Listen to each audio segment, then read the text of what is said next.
kejadian lain teman-teman sekalian dalam masalah kiprah Hudzaifah radhiyallahu anhu dalam kancah peperangan, yaitu di perang Khandaq, ya, atau perang Ahzab.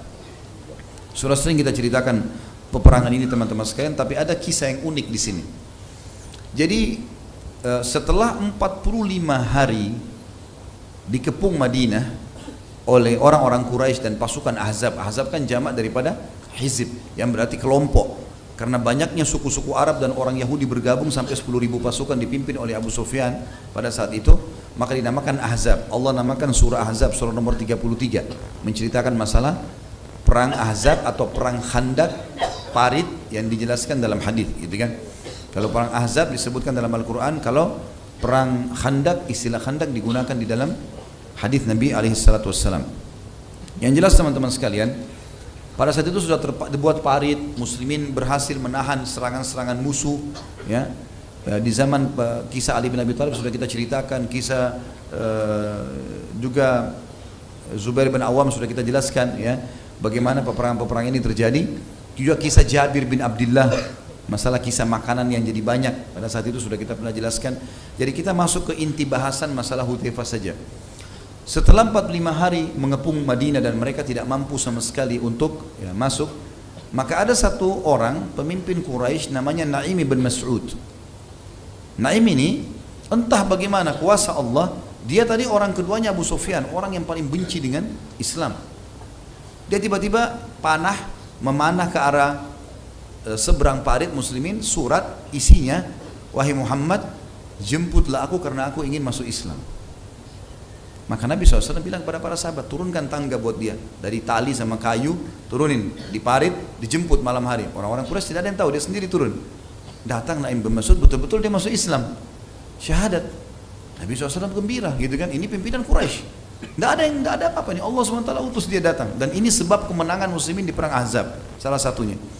Naim bin Mas'ud ini, radhiyallahu anhu, pada saat sudah masuk Islam, dia mengatakan, hai Muhammad, ya Rasulullah, dia mengatakan setelah masuk Islam.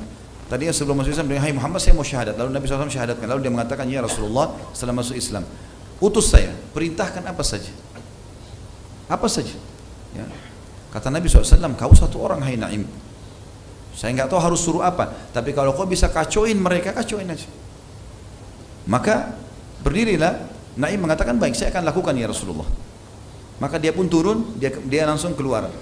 Ini kalau tidak salah pernah saya ceritakan, tapi saya review kembali. Kalau meja ini kita ibaratkan parit, ya, parit yang digali di Madinah, di pojoknya itu ada benteng suku Quraidah, suku orang Yahudi yang berkhianat kepada Nabi SAW. Tadinya punya kesepakatan damai, nggak boleh lolosin pasukan musuh masuk, tapi mereka berkhianat, gitu kan?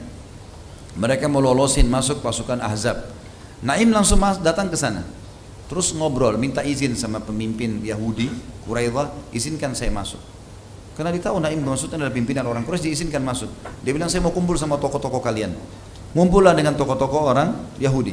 Lalu kata Naim, hai orang-orang Quraidah, kira-kira, kalau orang-orang Quraisy pulang tinggalin kalian, kalian akan selamat dari serangan Muhammad?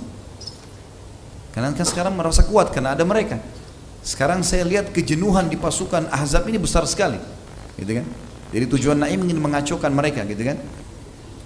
Maka kalau mereka pergi, pasti kalian akan diserang oleh Muhammad dan kalian tidak akan punya potensi untuk melawannya. Lalu kata orang-orang Yahudi, lalu apa saranmu? Kata Naim, saran saya minta 10 orang dari tokoh Quraisy bergabung di pasukan kalian, supaya kalaupun mereka bosan jenuh, mereka nggak mungkin tinggalkan 10 pimpinannya itu. Hanya untuk bergabung dengan pasukan kalian saja, nggak usah yang lain. Mereka bilang bagus, ide yang bagus. Baiklah, Naim langsung turun dari benteng. Malam itu juga ya, malam itu. Kemudian dia kumpul kepada pasukan Quraisy secara khusus. Karena pimpinan pasukan Abu Sufyan dari Quraisy. Quraisy itu jumlahnya kalau nggak salah sekitar 4.000 orang, termasuk yang besar sekali di pasukan Ahzab. Maka berkatalah Naim, hai Quraisy, kalian tahu kan? Sama tadi di Yahudi juga dia bilang itu. Kalian tahu siapa saya? Iya, tahu. Kalian tahu kebencian saya pada Muhammad? Tentu tahu. Kalian tahu, ya, bagaimana hubungan saya sama Quraidah? Tentu tahu. Bagus sekali hubungannya. Baik, saya melihat Quraidah telah berkhianat.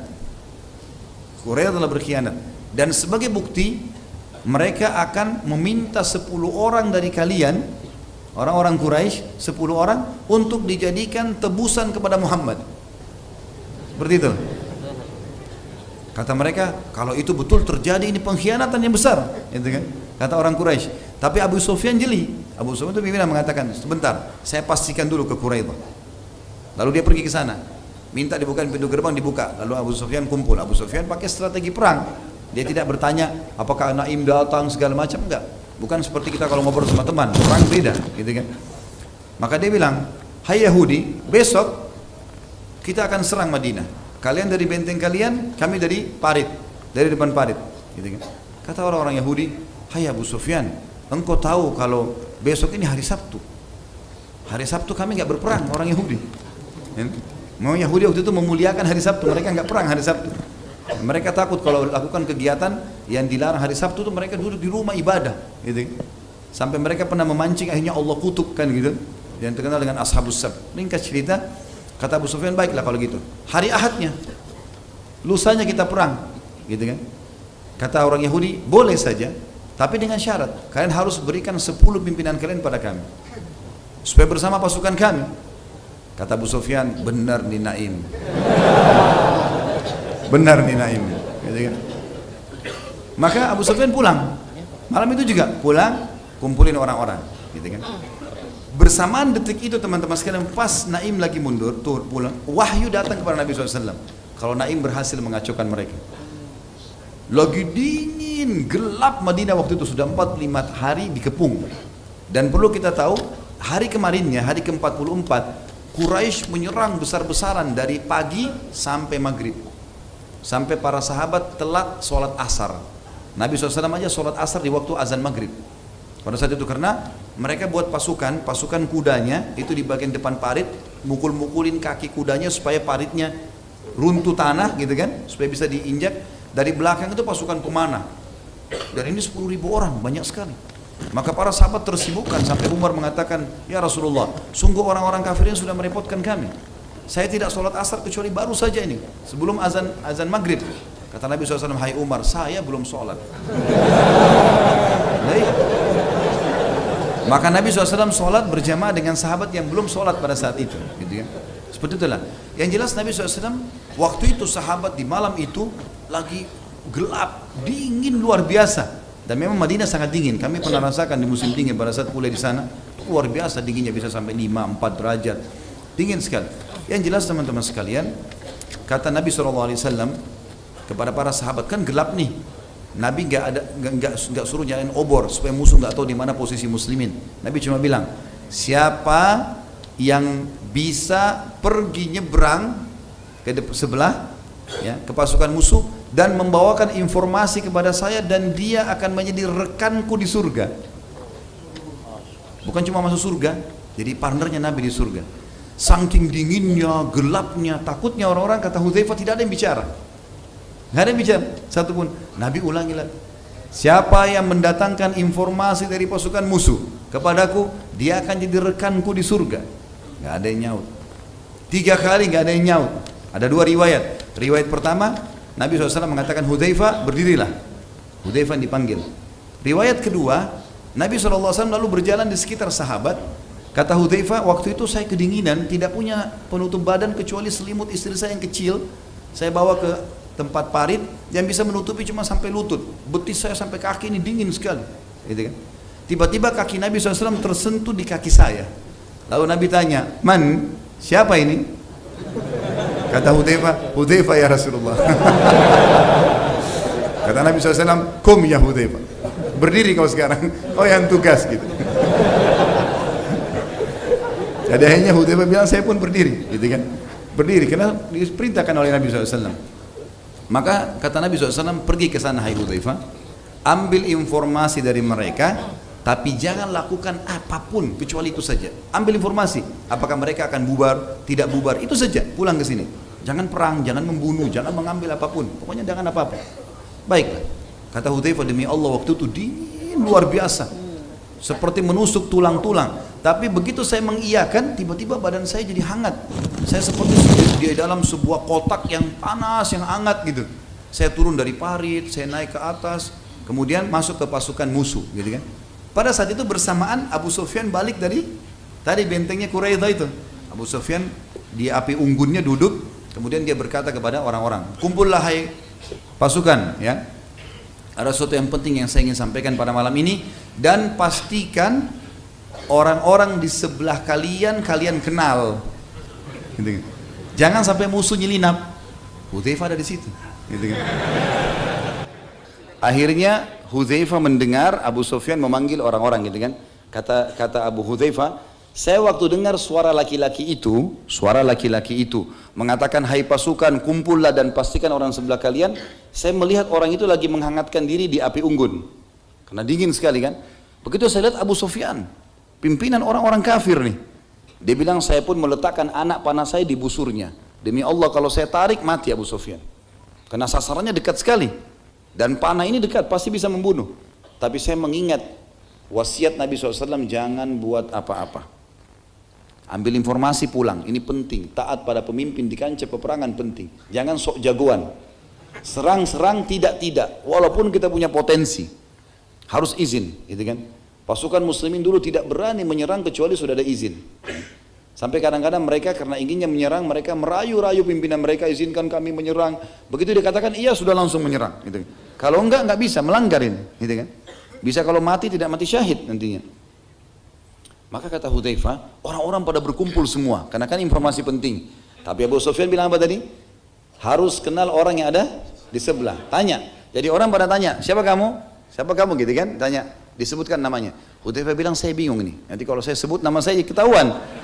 Maka dia bilang, saya pegang orang di tangan kanan saya tanya, siapa kamu? Disebut namanya. Saya pegang sebelah kiri, siapa kamu? Disebut namanya. Dia bilang, saya nggak ditanya.